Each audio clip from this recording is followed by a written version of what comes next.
we head to the desert for some unforgettable stories. The start of free agency was a whirlwind of surprises, plus the best and worst jobs we've ever had. Here we go. Dude, we're adults. Starts right now.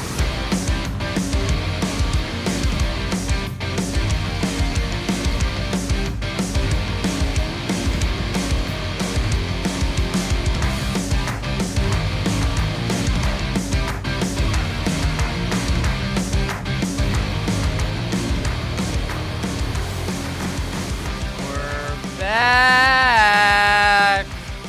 Did you miss us? I missed you guys. I haven't seen you guys in 2 weeks. You don't know how excited I am to be back on this call with you guys. I As was take a excited swing. until you said, we're back. Now I kind of wanted to end the call. Have a good week, everybody. Jason, how are you, bud? I'm great. It's been a long time since I've seen your beautiful faces, and I'm excited to be talking about Las Vegas and all the fun stuff we're going to get into today. When we first decided to do this podcast, it wasn't like we all sat here and said, okay, we're going to do it each week at this time, and we're going to have a weekly episodic podcast. It just kind of happened that way for the first 5 weeks, and then, of course, schedules last week just got all kind of jumbled, and we couldn't get this going. So I think about that, and I think, man, like, I really missed you guys last week. You know, like, this became a somewhat of a habit, and so I kind of missed your guys' faces last week, and like something was missing in my life. Yeah, my family came into town from Friday until forever. I'm sorry, I meant Sunday. They were in town from Friday until Sunday, and so it was just a busy weekend of, So it was just a busy weekend. What?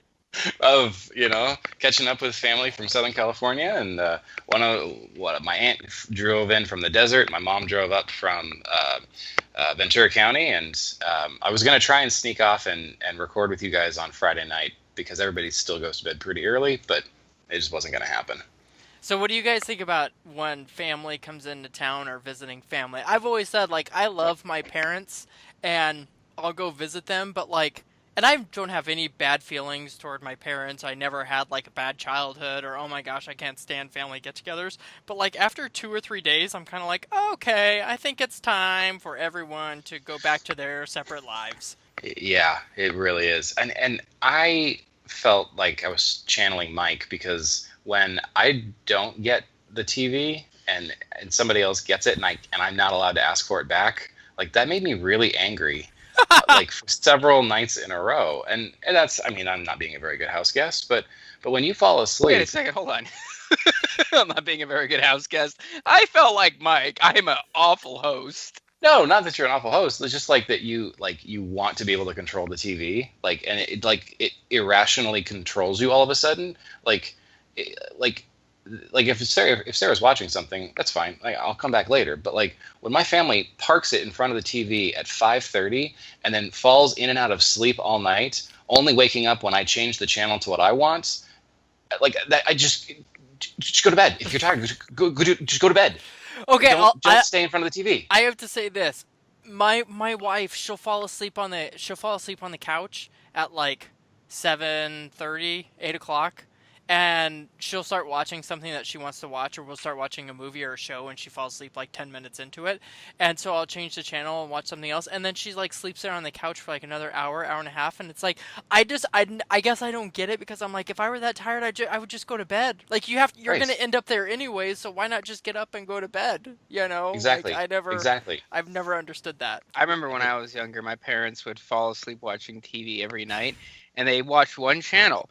And Brian, you remember this because you lived at my house. They watched Fox News so much that when you turned off the TV, the logo was burned into the TV. I'm not lying. You could Oh see my the God. Fox News logo on the lower right-hand side when the TV was off. I remember being at your house and like changing the channel, and it was like, wait a minute, we're not on Fox News. And it was just burned into the side of man. the screen. Yeah. Okay, so one thing that I did want to talk to you about, Mike, you mentioned this a couple weeks ago on the podcast, and Jason, chime in here. Mike, have you actually seen Manchester by the Sea? I know you talked that it was filmed out there, but have you actually seen it? Yeah, we saw it. Okay, Jason, have you seen it yet? Nope, never have, never will. Okay, good. Don't. Mike, what did you think of the movie? I thought it was super depressing. Yes! Okay, here's the thing about that movie, and I'll be totally honest. The two things that scare me most in life right now are getting a heart attack because I eat super unhealthy, and my house burning down. I swear to God, those are the two things I worry about for some reason. Those are the two themes of that movie. Yeah, exactly. His brother gets a heart attack and dies, and his house burns down, and all his kids die. So who's Manchester? Are you serious? Yeah, I'm serious. That's the name of the city. Manchester by the Sea is the name of a town in Yeah, Massachusetts. yeah, Oh, I didn't Manchester know by that. the Sea is the name of the town. yeah. But Jason, if you don't plan on seeing the movie, good for you. I wish that I had the 2 hours of my life back. The movie is so depressing, and it's not like depressing or not like sad in the sense of I cried because it was so emotional and riveting. It was so depressing in the sense of like after we watched it, I sat there and thought like I hate my life. You know, like there was no ending, there's no conclusions. It's like they decided to make a movie about 1 month of a guy's life and end it regardless of what was going on in that person's life. Regardless of like if there were loose ends or anything, they just decided, you know, we're going to go ahead and end it right here. I remember when it ended, Mike, and it faded to black, I turned to Jacqueline, I was like, that better not be the end of the movie. And then and then the credits start rolling and I was like, oh my gosh, like that movie was so depressing. But there was like a clip that I saw on the Oscars where it was like a side character. It was kind of a funny younger kid. Is he like comic Oh, relief he's like in the one movie? of the main kids. Yeah, he's probably the main kid that you're thinking. Does he have like red hair? Yeah. Yeah. Oh, that's Manchester. That's by the sea. Like, Is it funny? his I mean, dad, the whole movie is his dad dies and his dad's brother comes out to like take care of him. And like there's a scene where he's like looking in the freezer and he sees frozen chicken and he thinks about his dad's frozen body. That's an actual scene in the movie. Yeah, because his dad was frozen at the time because they can't bury him because the ground in New England is too. That Like- happened to my grandparents. It's- They died in January and they couldn't bury him. It's a real thing out here. Oh my god! So you just prop him up in a chair for a while? I mean, what do you? Yeah, keep him out of the house. You keep them like cold in a morgue because you can't bury them. You can't dig into the ground out here in New England or any Oh. cold weather climate because the ground's frozen. It's a thing that happens out here. Yeah, so they keep him frozen, and so then whenever the kid goes into the freezer, he thinks of his dad. That's Yeah. It was That's real- horrible. Like it was just not horrible in the sense of that it was a horrible movie. It was just horrible in the sense of like this is so See- depressing. There were no conclusions. I don't know. I just didn't. I don't know. It wasn't Did you guys see Jurassic any- Park. Let's just say No. that it wasn't No, Jurassic yes. Park. It wasn't. Did you guys see any of the other Oscar movies? Did I you guys saw watch it at all? Hacksaw Ridge. If that was that an Oscar nominated Best Uh, Picture? Not Best Picture, but it was up for something. And I saw when it. I saw the clip of it on the Oscars, I thought, I bet Mike would like that movie. I love war movies, and it was a great movie. Not my favorite war movie, Saving Private Ryan is, but that's the only one I saw out of, I think, all the Oscar movies, unless I'm missing something. Jason, what was nominated? I don't even know. For Best Picture, I Yeah. won't remember all of them, but Hidden Figures, Fences, Moonlight, Manchester by the Sea. Wow, I'm doing pretty good. And La La Land, right? La La Land. Yeah. Is it 5 or 10? Maybe it's only 5. La La Land I- won, and then it lost. Right. Yeah, that was crazy. What a disaster. Yeah. I haven't seen any of them, but I really want to see Hidden Figures because I think that sounds like a really interesting story about the Apollo space program. Did you guys watch the Oscars, or did you just hear about it afterwards? No, I watched it. Oh yeah, you had I- Oscar fever. I forgot At about Oscar that. Fever, that's right. I didn't watch it. No. So after 2 weeks I ago, farted and it smells. don't you hate it, Mike, when you do that, and then you're just like, you have to sit there though, and you're just like, oh gosh, why did I just do that? Sometimes you enjoy smelling it, like what Fat Bastard said, like, everybody loves their own brand. Gross. You've never smelled your own farts and thought, like, wow, that was good.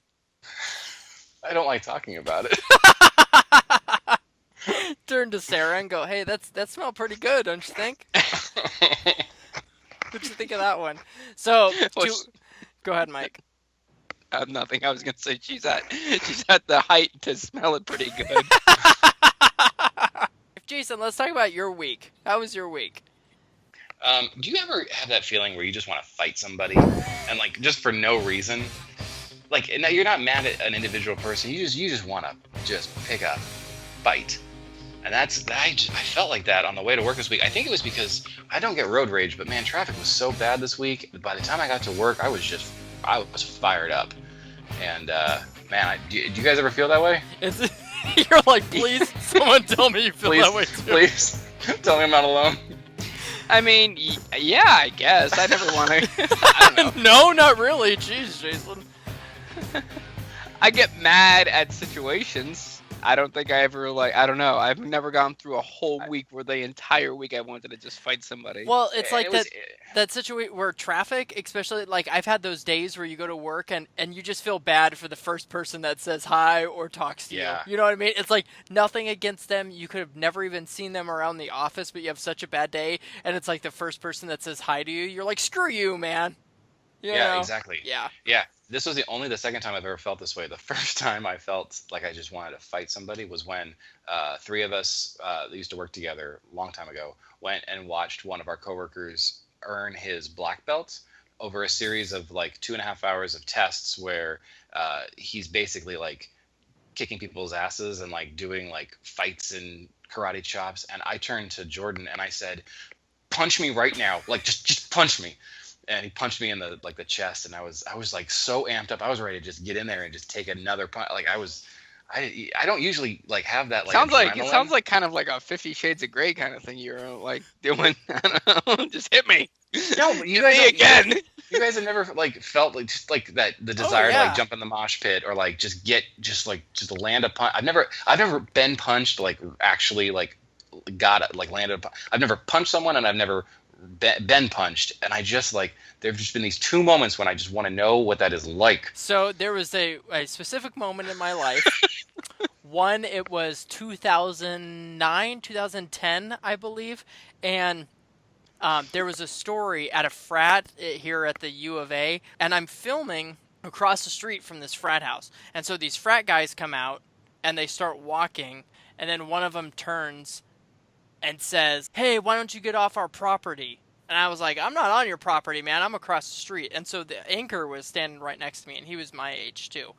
And then he started walking toward me, and luckily I turned the camera off. So I turned the camera off, and I got in front of the camera, and I was like, and he said something else, and I said, "What'd you say, frat boy?" I was like, "Why don't you come over here and say that to my face?" And he started walking toward me, and I was so like amped up at the time, like so just like ready to go, and his buddies held him back, and I was just thinking to myself like, come on, man, let's go right here in the middle of the street, like straight up, like let's just It'd have been funny if the camera was rolling and he like beat your ass. I'm like crying. The anchor is just standing there staring and like shaking his head. But I remember Best like bloopers of 2009. his friends grabbed him and they like finally like went off, and I turned around. The anchor was just looking at me with like these bug eyes, like holy crap, dude, because he had never seen me in like such a rage like that. So Jason, I get it. Trust me, I get it. Thank you. Yeah. Thank you, Brian. Mike, what about you? You've ever been in a rage just wanting to take someone out? I mean, yeah, mostly when I'm driving. I often wish my car had two little forklifts so I could put it in the car in front of me and toss it to the side. But as far as like physically fighting people, I've never had like this weird erotic thing that you guys have had. It's not erotic. Yeah, I was gonna say it's not erotic. It's just when it. I just want to hit somebody, and I want them to hit me, and I want to feel pain. What would have been the best if it was when Jordan punched you in the chest, you guys laughed, and then you just turned around and like cold clocked him. When I was younger, like, you know, when I was in elementary school, I got picked on a lot because of my height, and I wanted to fight then, and I wish I was bigger and could fight. I never really got in any fights, though. But, you know, as I was older, I don't know. I've never really been like, you were in hockey and lacrosse. You never really wanted to fight anyone? No. I never really ever got in any fights when I was playing hockey or lacrosse, to be honest. I don't Do you know. guys remember? Do you guys remember when we were playing intramural basketball and we were playing that big Samoan team, and one of them like checked me and I went like I started to go after him and Brian just like grabbed me and was like, "No, dude, that is not a fight you want."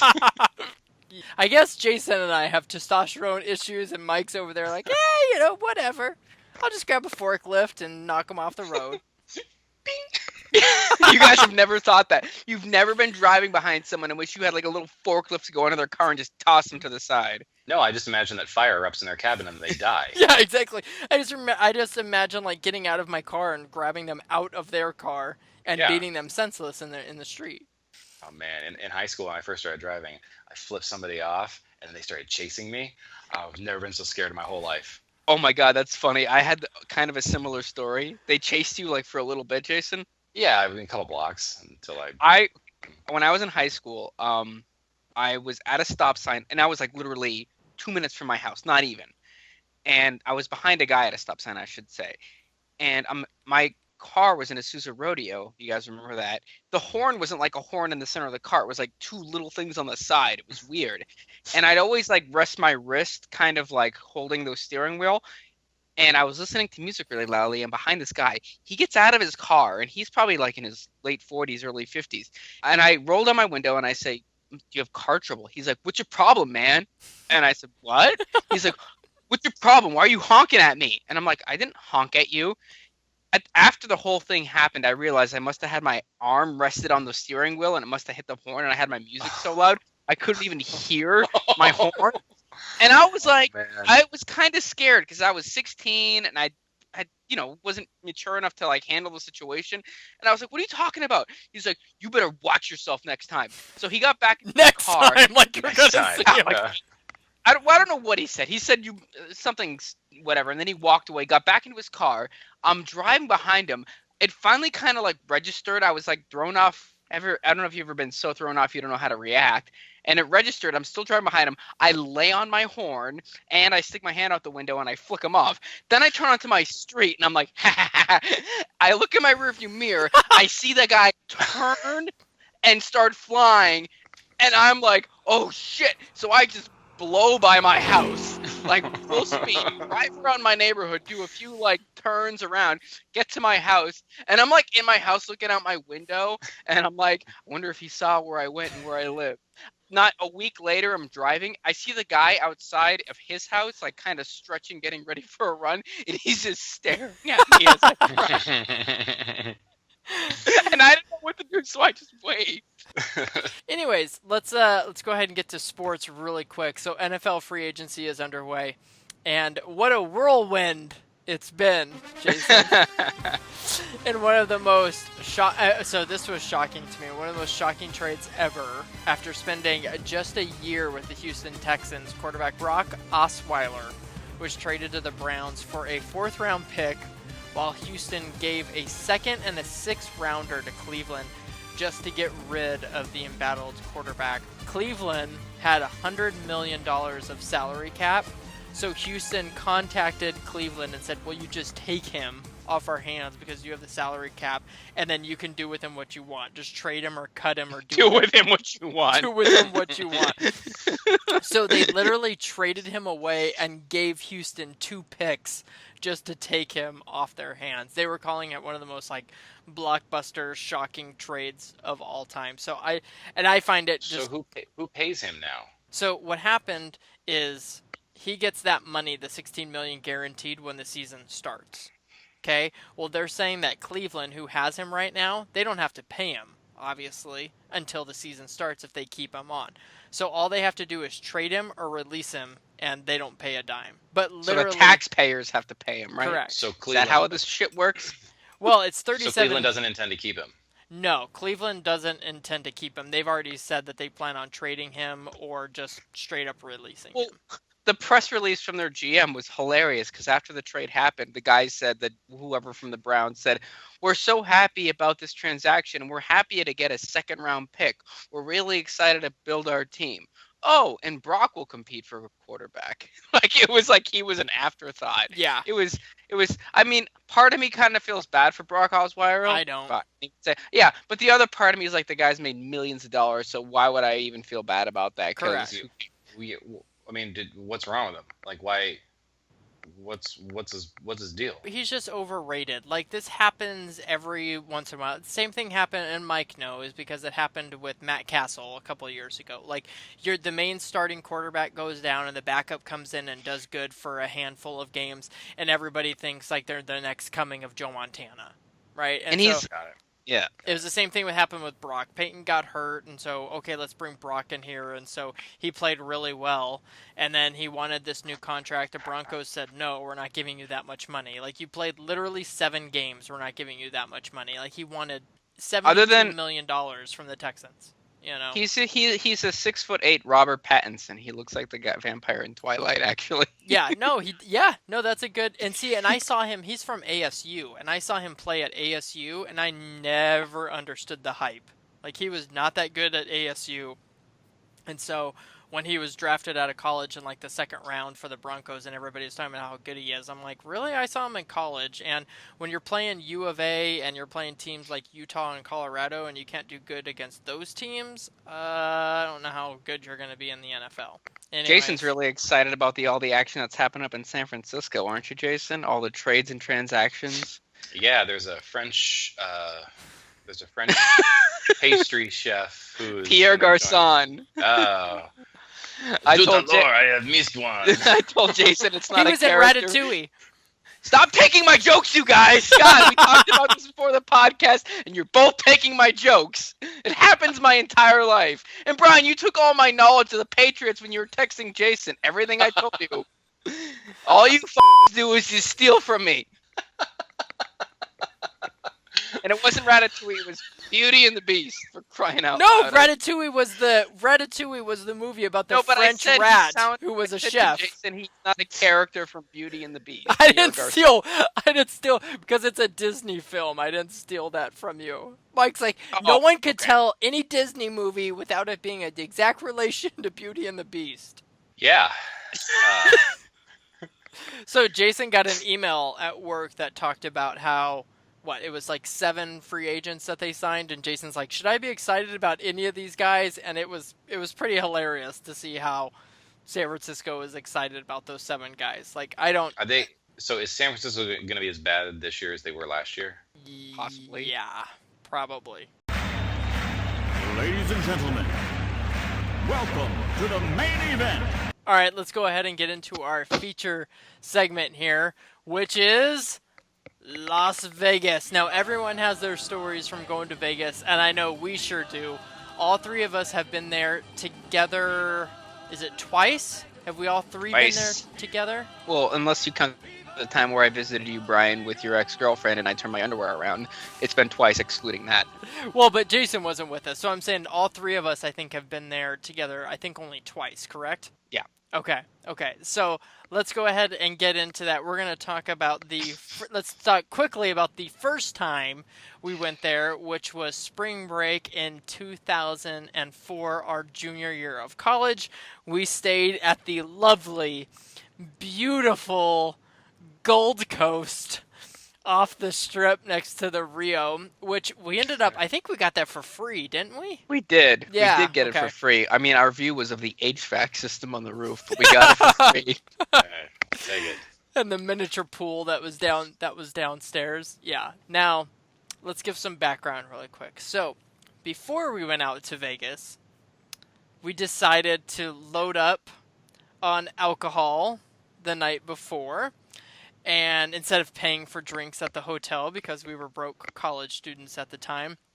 And now that I think about it, do you guys realize I think we got like a 12-pack of beer, a bottle of Safeway Select triple filtered vodka, charcoal filtered, and a handle of margarita mix. And we were there for 5 days? I think, like four days. And the fact that we thought that was enough is kind of hilarious. for 4 guys, because we were with our buddy Aaron at the same time. So, needless to say, we got more after a couple days on the trip. Now, I want to describe the scene of us walking into the Gold Coast, because I always find this really funny. As we were walking into the Gold Coast, arriving there, getting ready to go check in, I'm wheeling in a cooler. Mike and our buddy Aaron are holding a big cooler, and Jason is holding a blender in his hands, and he's holding it like a baby, like against his chest. And the looks on the faces when we were checking in from the people, it was just like, oh my gosh, like, dear God. Like, Look at these frat boys. yeah. Exactly. So, and the funny part about this is, Jason, how old were you at this time? I was 19 or 20. You were 20. You were 20 years 20. old. Yeah.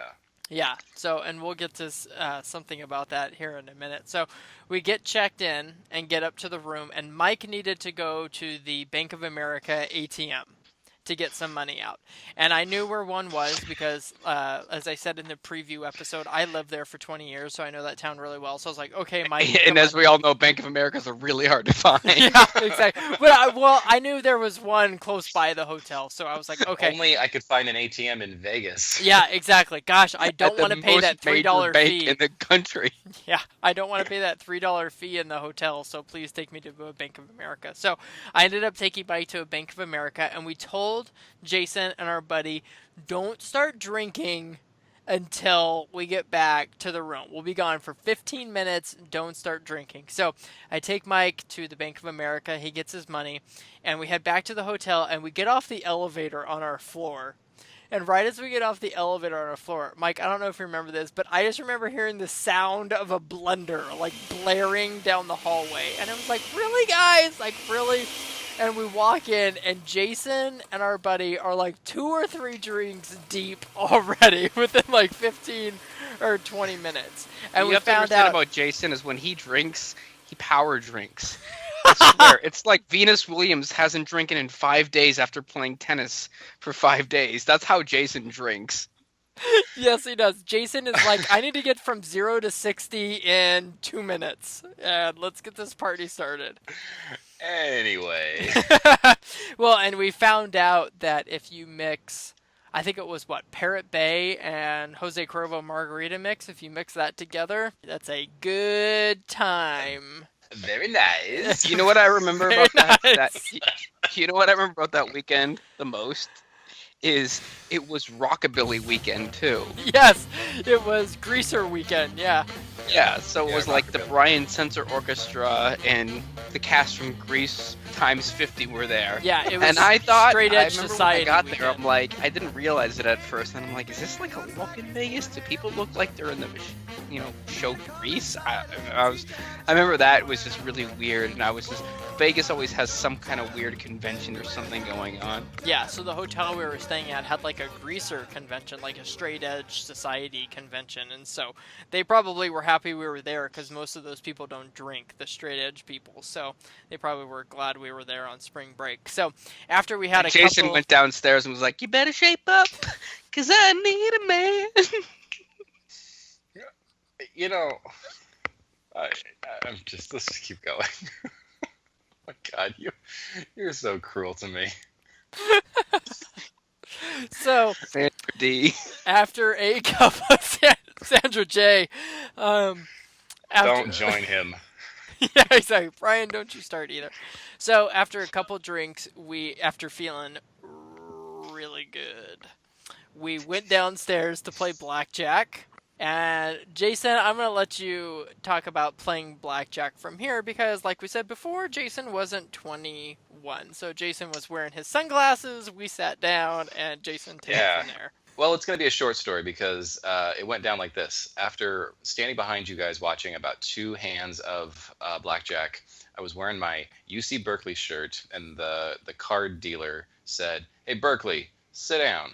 So I did, and nervously, I think I took maybe one of your chips because I didn't have any of my own because I wasn't 21. And She It dealt. was all my Bank of America money you took. That's right. She dealt, and I think we all won. She must have busted or something, because we all won. I won $10. I think everybody won a small amount of money. And right then, the pit boss came over and said, "All right, I need to see everybody's IDs." And I took my winnings and I took off out of that casino as fast as I could go. I went up to the 6th or 7th level of the parking structure and hid behind some car.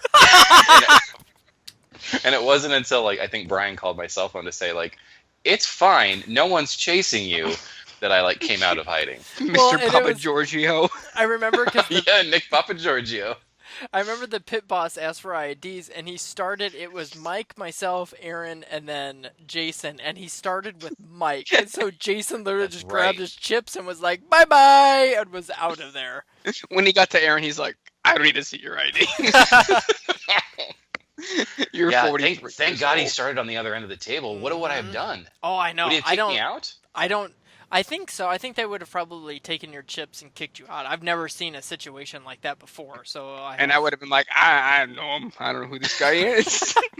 So the other thing about that too is Mike. When we went out there, Mike, I think you had $80 in the bank to go on that trip. Why don't we tell everyone about my financial situation when we went to Where- Vegas? Why is this relevant? We're in college because Mike, you were It's- awful with saving money when you were in college. it's relevant because Mike had $80 to his name and he went out there and he won like practically $400. That's why. Yeah. Wow. And I I lost remember all my that. money and wouldn't play with Mike at a table. And if Mike came and sat down at my table, I was like pissed off. Yeah, I I remember that. remember I that. remember you were pissed off. I You guys get mad at me about random things, but Yeah. yeah I remember. so Random that things. It's a random things. Just, you think? Yeah. so Keep that going. trip also included we went to bowling. We went bowling at the Gold Bowling. Coast. That was really fun. That was really Um, fun. Now we all were jacked up a little bit too. I They only had remember really good parts. mozzarella sticks at that bowling alley. I remember that. You did? I remember Yeah, they did. They did. Yeah. And I tried to recreate the magic of our trip when I went with my girlfriend later on, and took her to that bowling alley, and then ate the chicken strips and the mozzarella sticks with her. What am I thinking? Like, that was only fun because we were all together doing like a guys' week. Like, that's not what she wants to do. And I think we were both. I think we're overloaded a little bit too. That's probably why the chicken fingers were so good. Please So- don't tell me you try to relive Sarah the stuff like we've done. Like, That's let's go to one the of the haunted only- insane asylum, Sarah. It'll be super romantic. Mike and I were introduced to the drink Singapore Slings. And at first, I remember Mike and I had a Singapore Sling for the first time, and we were like, "Oh my gosh, like this is too much alcohol. Like there's way too much into this." And about halfway through, Mike and I were like, "Oh my god, this is like really good. Like I'm feeling really good right now." And it's the first time in my life I've ever seen Mike out on the dance floor dancing because he got out at the place we were at and decided to bust a move. And as we were walking back from being on the strip to our hotel, and we were on one side of the street, and we started going over the overpass of the freeway, and suddenly the sidewalk just ended. Oh, is that why we did that? The sidewalk just ended, and so we were like, oh crap, like what do we do? Here comes traffic at us. And it was, okay, we have two options. Three of us, Aaron, Mike, and I said, let's go back to the traffic light and cross the street. Jason said, no, let's run across 8 lanes of traffic. Run across Tropicana Boulevard on the overpass of whatever freeway that is, the 15, I guess. I mean, there was no cars coming, so as long as we ran as fast as we could cross 4 in one direction, have a little tiny median to stand on, and then 4 in the other direction. Did we actually cross? No, or did we yeah, end up we going did. back? Well, No, you went, I crossed. can't didn't you? remember.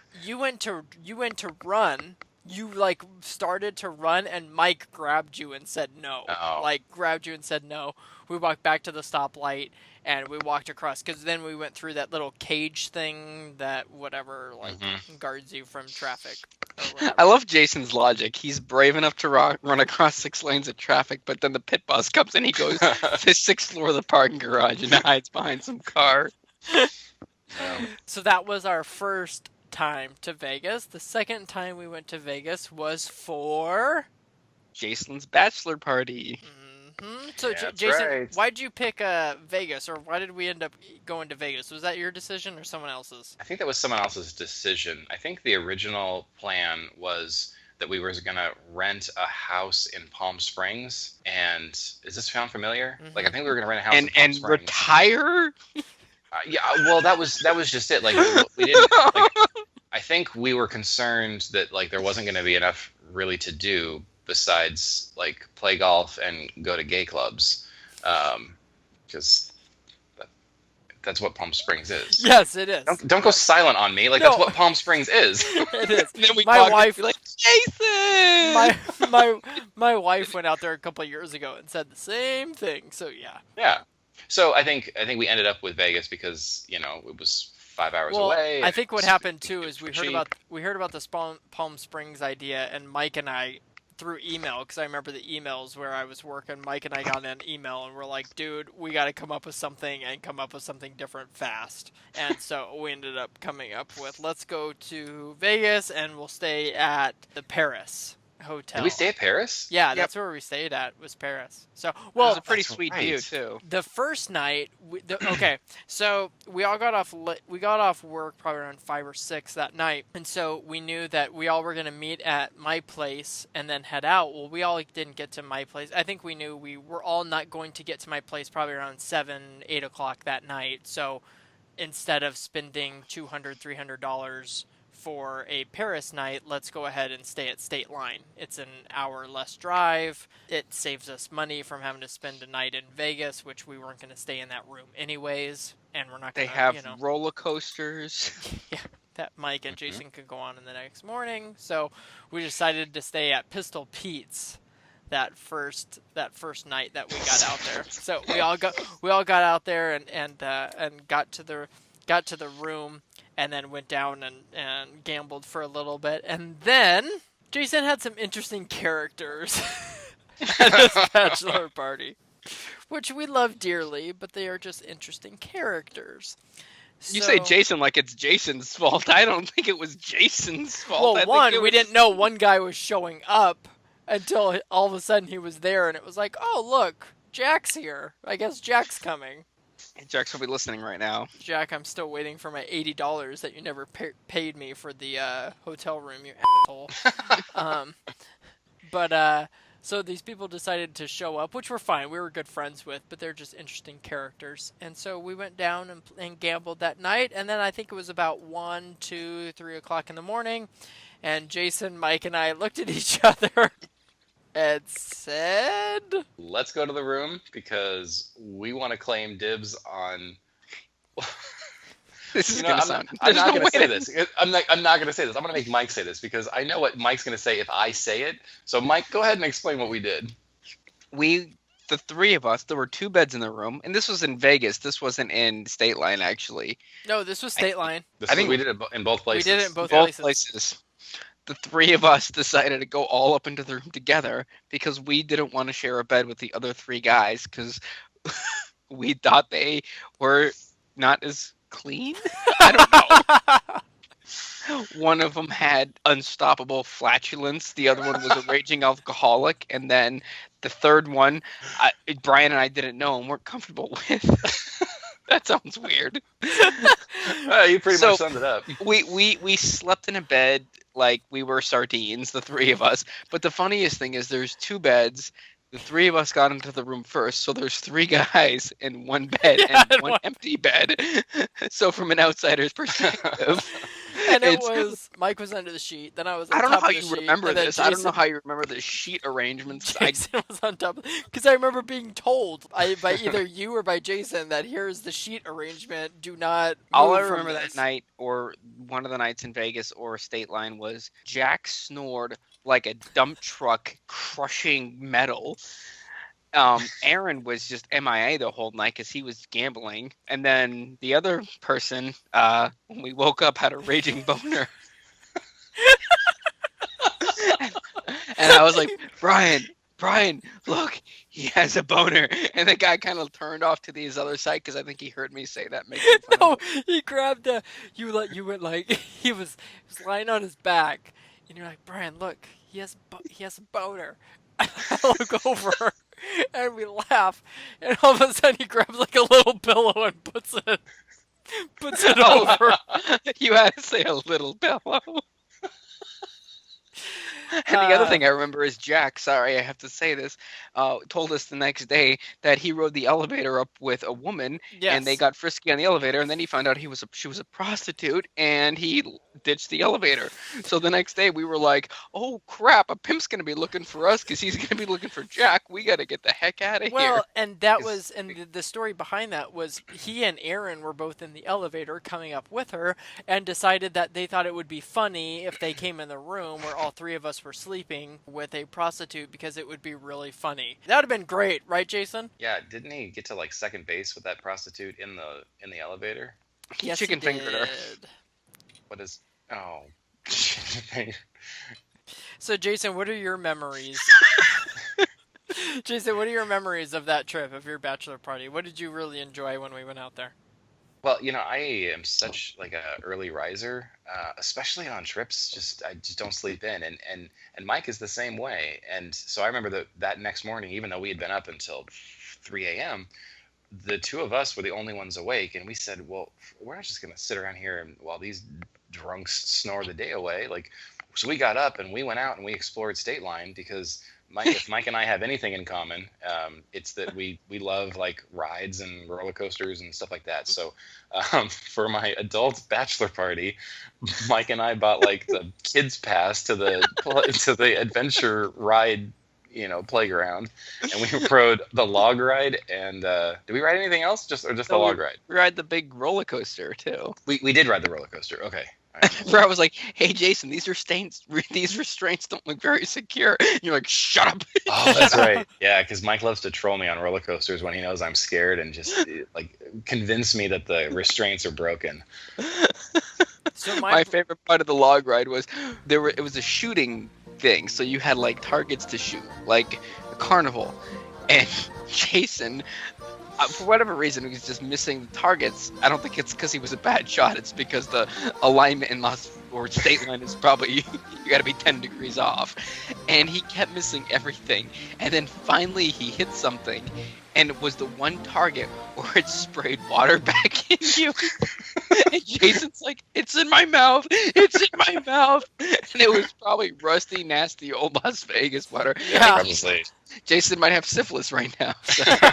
Brian, what about you? What do you remember from that trip? Well, so just one of the parts that I remember is that we went to the Ghost Bar at the Palms. And I'll always remember this because I remember calling my dad because my dad had connections there and said, "Hey, is there any way you can get us up to the Ghost Bar at the Palms? Because there's no way we want to wait in that line because that line would take forever to get up there, which is the bar at the very top of the Palms." And so my dad made a few calls and got us on the list. And I'll always remember going up to the guy at the very front where the ropes are, and he's with the clipboard, and he's looking down at the clipboard, and I walk up, and he's still looking down at the clipboard. And then he doesn't even look up at me. He just says, "Yeah." And I'm like, party of 6 or 8 or whatever it was for Brian Roberts.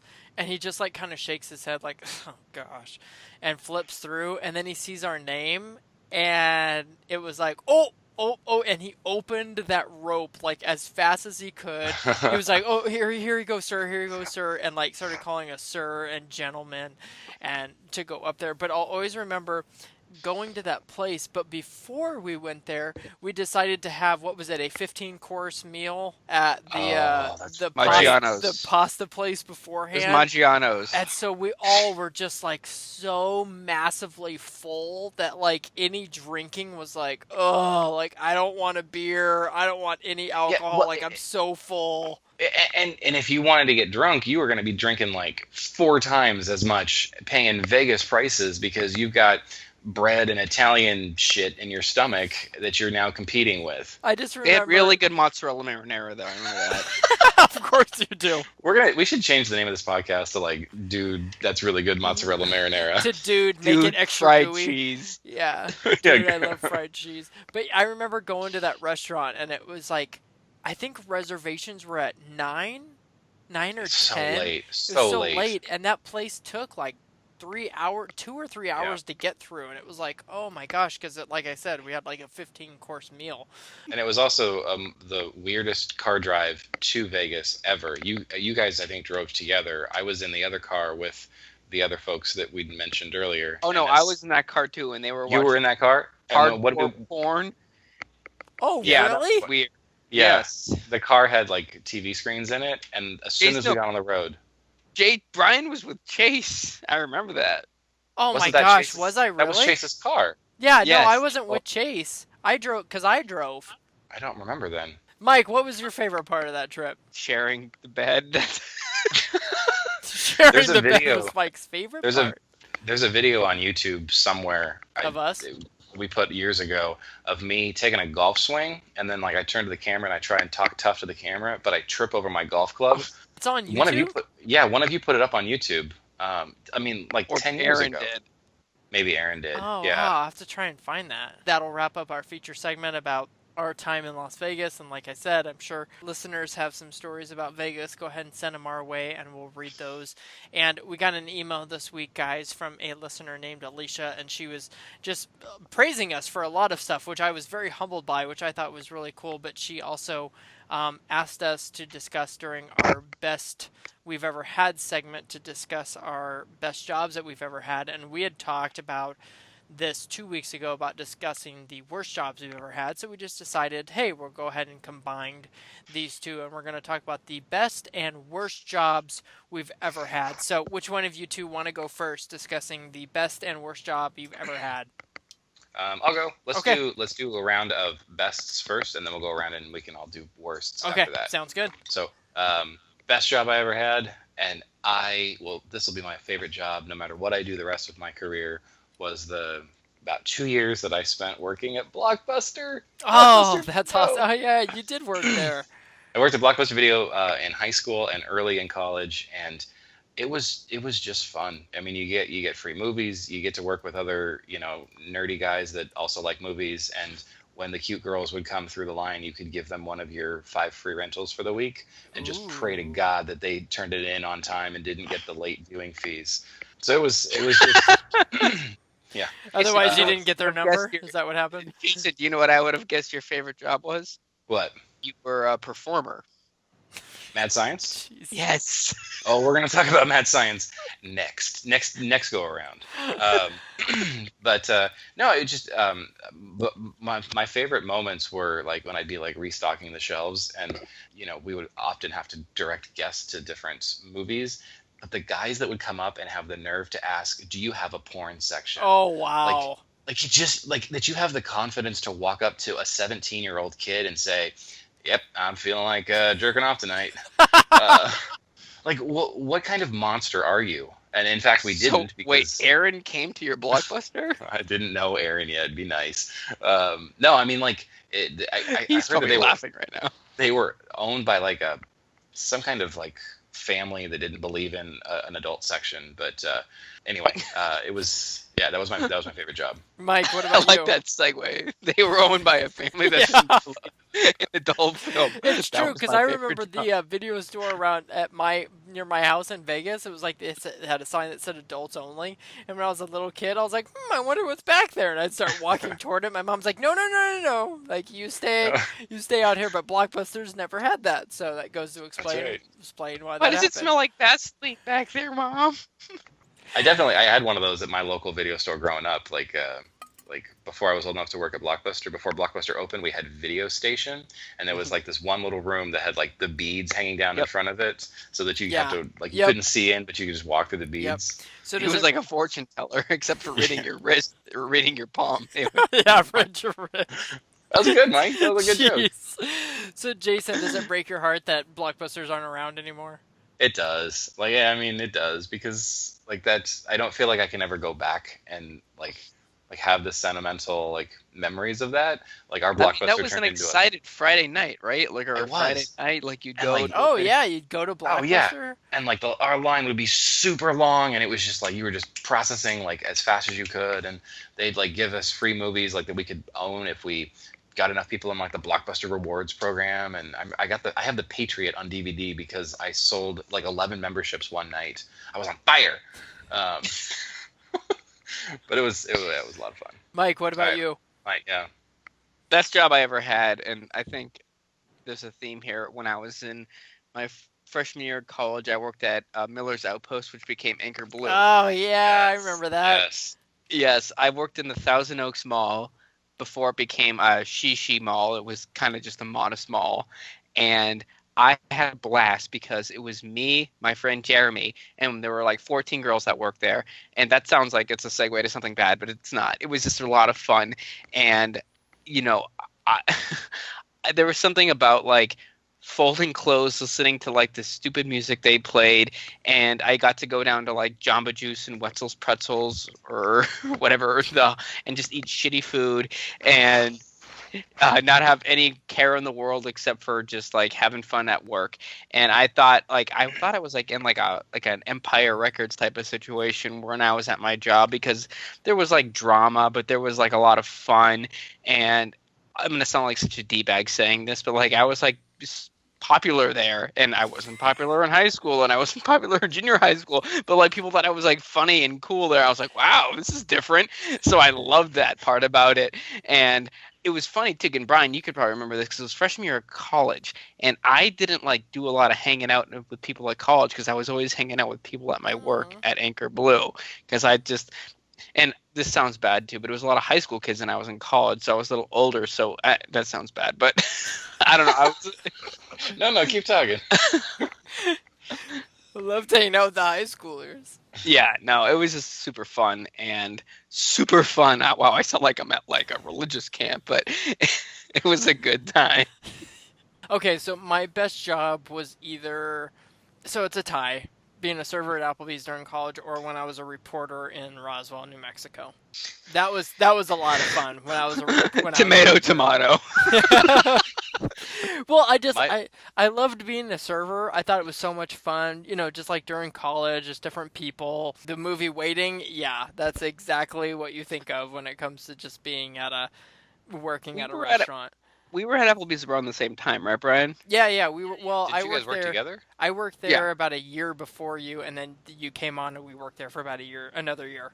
All I remember about Applebee's, which was disgusting, was they had this giant jar of mayonnaise. It was Yes. massive. Yeah. And it was the only jar of mayonnaise they had. And if you ever had a person that wanted mayonnaise on as a side or whatever, you had to dollop the mayonnaise, which is kind of like down below, which is weird enough as it is. And people would lose spoons in there. So when you would go to get the mayonnaise, you were feeling all the old spoons in the giant mayonnaise jars. So it was like a boneyard of old spoons as you were scooping out mayonnaise.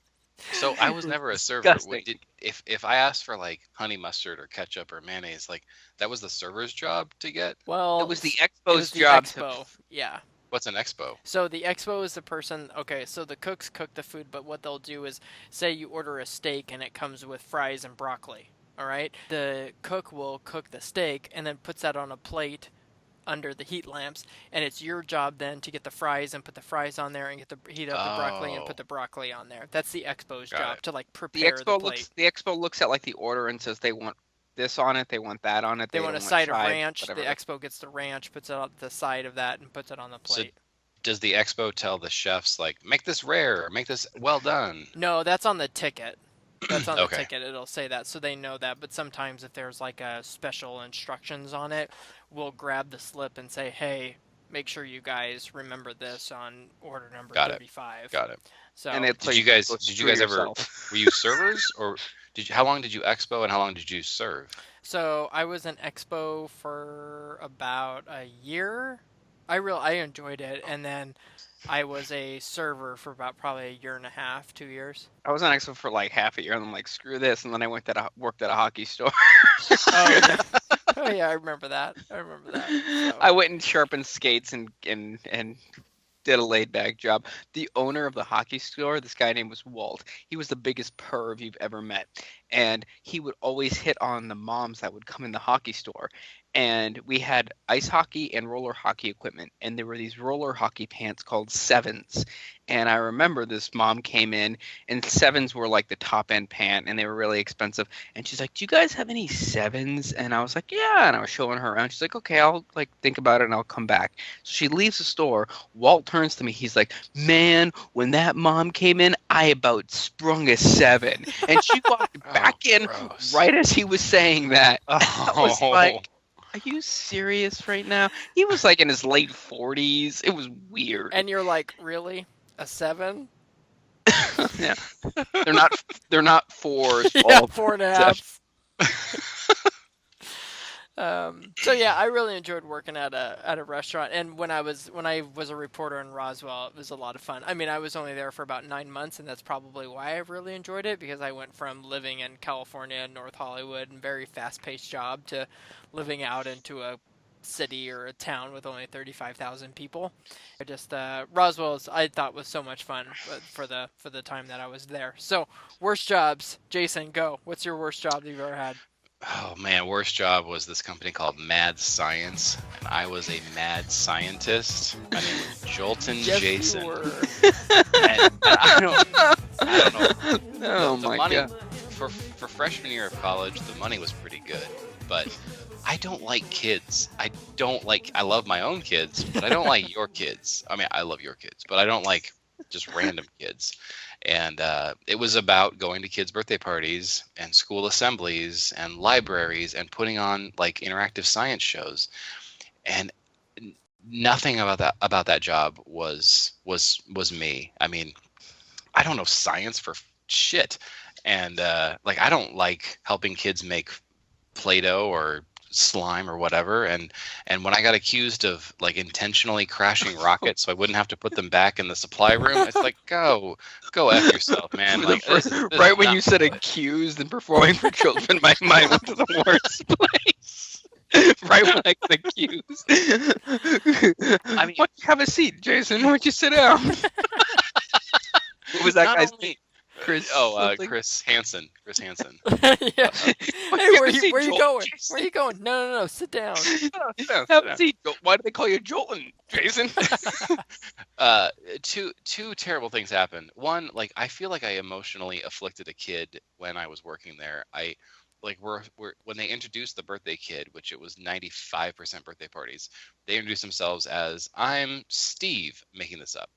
And I'm supposed to give them a science name. So I said in front of all of his birthday friends, "Welcome, Psycho Steve." He burst into tears because psycho to him is offensive and mean and rude. And now the birthday entertainment has offended the birthday kid. And now I've got a 45-minute show to try to recover the audience who is now upset with me because I've called him Psycho Steve. Oh, the other reason that Mad Science was terrible is because I have permanent skin damage on like my arms and both of my legs because I did probably 250 birthday parties where I had like direct and constant contact with acetone, which you're not supposed to touch on your skin. But like it got in my eye and I had to be on like pain meds because it was affecting my eye, and it's like my skin is forever altered. The hair grows darker and thicker because I burned it off with my like flame throwing. You're gonna go Walter White on us and have some weird cancer in 10 years. I'm just thinking of like the kids at the party being like someone else comes in and goes, no, kids, it's okay. Jason's okay, as he's like flushing himself out with that like wash. I mean, this like my skin irritation didn't develop until years later, but I know that it's because of that acetone, and this hair is black because I burned it all off every weekend for a year, and like it's just like for Like- what I made per birthday party, even though it was good money when I was a freshman, plus good tip money when I was a freshman, not worth it long term. I don't know if I can compare to that. Jesus. All right, Mike, Mike, what worst about you? job. Well, I think I know yeah, what worst Mike's job. gonna say. Let's. This will be interesting.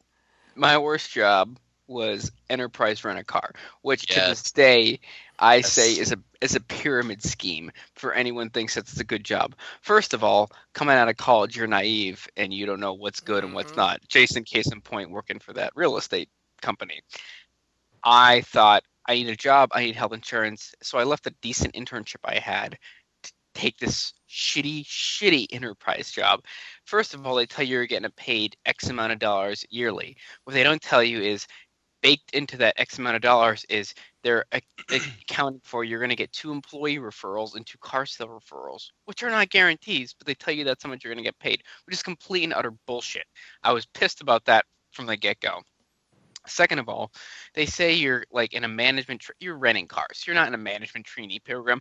You're wearing a button-down shirt, a tie, and a dress clothes, and basically renting cars and washing cars from 7 a.m. to 7 p.m.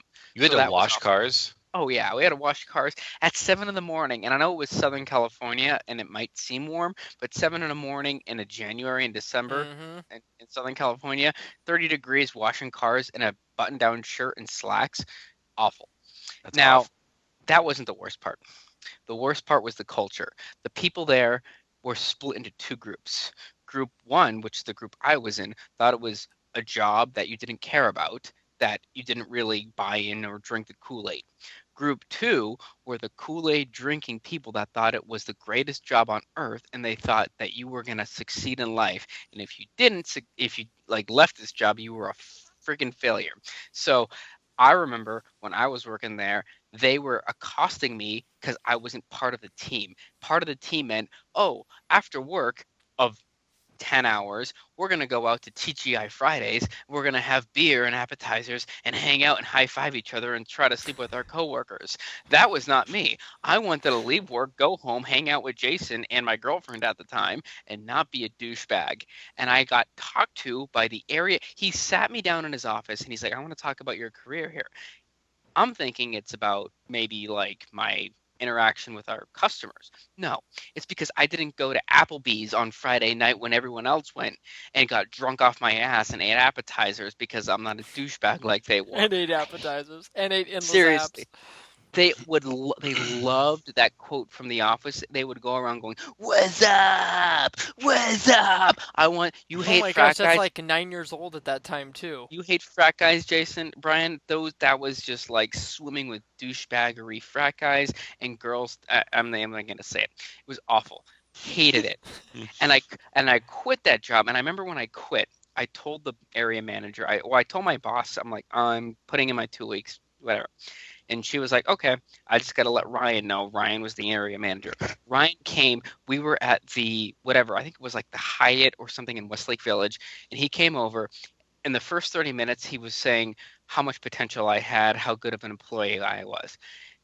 After he realized I wasn't staying, he flipped the switch and he's like, you are a waste. You are ruining your life. Wow. We should never have hired you. You're an awful employee. And at that time, I'm like, so I really don't need 2 weeks left here. I'm done, huh? He's like, you are done. And I started walking away. And in the lobby, I turned around and the lobby echoed. And I said, hey, Ryan, you. And it Oh echoed my in the God. lobby, and I flicked them off. The area manager of Enterprise. And I turned around and walked out. I felt like that was like the most badass moment of my life. Yeah, that's awesome. I didn't know that, or I don't remember that anyway. I want Jerry Maguire, except I was making like $11 an hour. Brian, what's your worst job? Okay, so, and this is this may shock you guys and may shock some other people hearing it. Now, Being a dad. when I, Just kidding. being a father.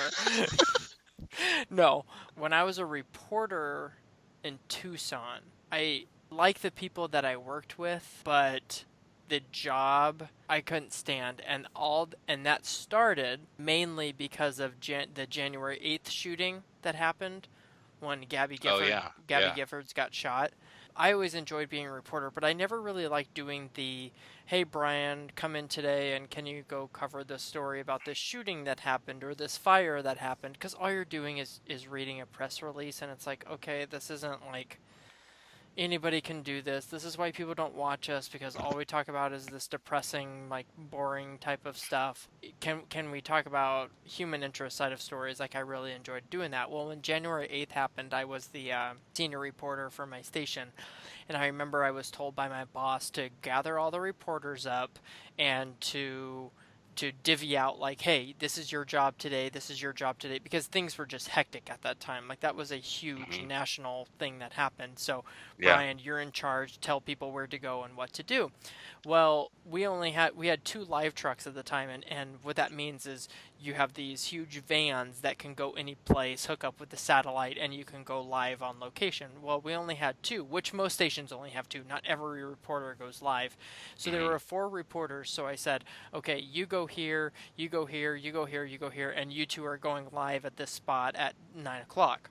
Well, always remember this one reporter turning to me and being like, well, what about me? And I'm like, what do you, like, I need you to go do this. Like, this is a story over here. Well, what about me going live? And I'm like, well, we only have 2 trucks. Like, not everybody can go live. Right. And she turned to me and said, yeah, but what about my resume tape that I want to produce off of this? And I was like, you gotta be kidding me. During this whole thing, that's what you're worried about. And what I realized is I met some great people as a reporter, meaning the people that I worked with. Some of them are great people. Most of them are some of the most selfish, horrible people that I have ever met in my life. They don't care about the person they're interviewing. They don't care about the story. All they care about is being able to put it on a resume reel and get to another market to make more money. And some of the people I worked with, just you realize like, wow, like what that business is truly about. So when I see things on the news, and I'm not going to get into the political side of things, but when I see things on the news and fake news and reporters' real intentions and what they want to do, I know for a fact of being in that industry what their true motives are and what they're actually trying to do. So I got out of that profession now, 6 years ago? God, has 6 it years been ago? that long? Yeah, Wow. it's been 6 years ago since I was a reporter, which is sad because people have asked me, like, do you miss it? I love telling human interest side of stories. Like, I just love that, like talking to people and really like some really cool stories. But I'll always remember doing some stories like that and going to give it to my producer and him putting it in like the C block, which is like the 3rd block after the commercials, and being like, I don't understand, this is a really good story, why don't you put it at the front? And it's like, well, because it's not, if it bleeds, it leads, guys. Right. But then these news stations wonder why they don't have any ratings anymore and keep losing ratings and why people don't watch. And it's like, well, there you go, because people don't want to watch Yep. that crap, you know. So, Yep. and then people don't realize either. You have one guy. We had a news director. One guy decides the whole news in the whole newscast. People don't realize that either. When you're watching these news shows, it's one person or maybe even 2 people that decide that whole newscast that you're watching. Is that the same for like cable news and like CNN and Fox and MSNBC? Like, is it like a singular producer that decides, like, even if it's one host, like, do you think it's the same person who makes the decision for every single segment on that show? So at other stations, they'll have, like, a lot of the times, because those are 24-hour news networks, they have a certain producer for this show, for, say, Anderson Cooper, then a certain producer for the Michelle Burnett or whatever her name is show. So whatever that producer and whatever Anderson Cooper want to do, that's what they're doing. So you're saying that like Anderson Cooper or these bigger names, the Bill O'Reillys or the Rachel Maddows or whatever, like they have a heavier hand in the content of their own show with their producer. Yeah. But in your case, you didn't have as much influence over the content of the show. No, at all local news stations, it's a thing called the assignment desk, and these people get stories in every day, or like a news director. And so it's either the news director or the assignment desk. They get the stories in via fax, email, press releases, things like that, and decide, okay, today here's what's on the docket and here's what we want to do. So you go do this, this, this, and this, and this. When I was in Expo at Applebee's, I got to decide how much ketchup customers got. And so. how much salsa ranch they got for their taco salad. But I remember I was a producer. I was a producer sometimes, and it's like you decide, like, okay, I want this story, and I want this story, and I want this story. You know, it's totally up to you to decide. And people don't realize that when you're watching news, it's usually one person that's deciding what you're watching. So, but I don't know. I just that job, I loved some of the people I worked with. The anchor that I worked with, I absolutely love. The sports guy that I worked with, I absolutely love. I still talk to those guys, but some of the other people I worked with were just absolute douchebags of the industry. Do they go to fraternities? Probably. Well, that'll wrap up the best and worst jobs we've ever had. Do you guys have any life tips of the week or any jokes that you want to tell this week, Jason? Jason, with your weekly jokes With or your by weekly jokes? I actually I don't have a joke this week, and I didn't want to force it by like Googling a funny joke, but since this podcast is oftentimes about having kids and etc., like this weekend is a really important weekend for you, Brian, and next year, well, a couple years from now, it will be for you too, Mike. It's daylight savings time this weekend, which means that the clocks move an hour forward. Now, your kids are not going to know that. So, while without kids, Mike, you're going to feel like you lost an hour of sleep. Think about it. With kids, it's going to be an hour later. And this is your chance, Brian, and soon Mike, to adjust like the hours that your kids sleep, when they go to bed, when they wake up.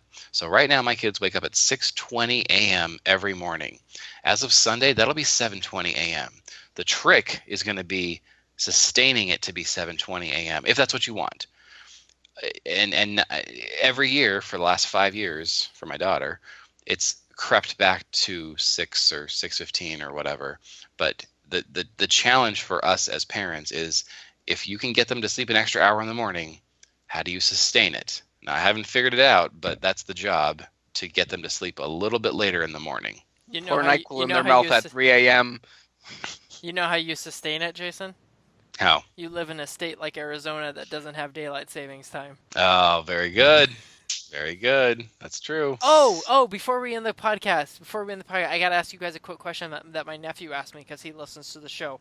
He asked us if we like model ourselves after anyone. He and what he was getting at was like if he was a sportscaster or on the radio, he looks up to Vince Scully, so he would try to model himself after Vince Scully. Do you guys try to emulate anyone when you're doing the podcast? Mike's pointing to me like I need to answer. Uh, Embarrassingly, yeah. I mean, it's not going to mean much to anybody because I know nobody knows this name, but my favorite podcast in the whole world is a podcast out of Vancouver, British Columbia, called Stop Podcasting Yourself. And it's two independent Vancouver/Canadian comedians named Dave Shumka and Graham Clark. And Dave Shumka is I feel like he's a lot like me in that he's like a father of two and young kids, and like, generally has his shit together, but it oftentimes not. And I feel like he and I have a similar sense of humor, and I think he's the funniest guy I've ever heard in a podcast. And so I feel like sometimes when you're asking me a question, I'll think like, oh, how would Dave Shumka answer this, which is so dorky to say, but that's if I have an influence in how I approach the show, it's that guy. And if you haven't listened to Stop Podcasting Yourself, you should. They're just so freaking funny. But that's it.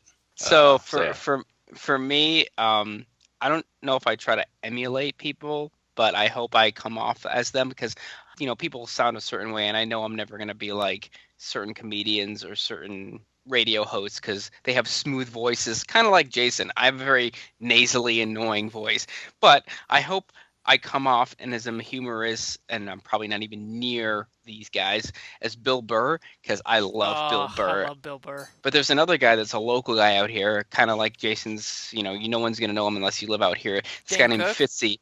No, not Dane.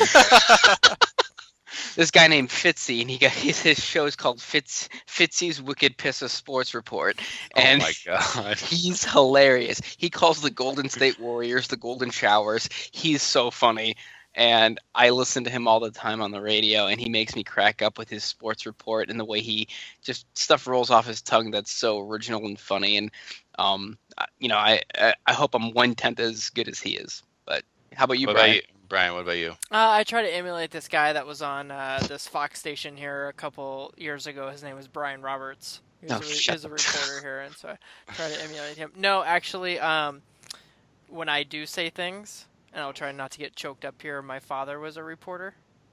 Yep. And he is no longer with us, so there are times when I try to emulate him, which I think would make him proud because I know he would be proud of this podcast too, because I think knowing my dad's humor, he would find this hilarious because he loved you guys as well. And our humor. We love him. And his humor. So I try to emulate my father sometimes, who was literally, I've seen his broadcasting stuff, and I think he's one of the best broadcasters I've ever seen. So I would love to see some of that. That would be awesome to see. He was good. He was very good. My Try- dad had a great anchor voice. So Try me at 5. yeah, Right? Yep. Right, Brian? Try me at 5. Try me at 5. So great man. So thank you to my nephew for asking that question. And with that, we'll go ahead and head out this week. It was good seeing you guys again. Let's not do this 2 weeks in between podcasts too often, 'cause I miss you guys. Yeah. Feelings mutual. And these conversations that we have off air that people won't get to hear. Bye, everyone. Bye-bye. See ya.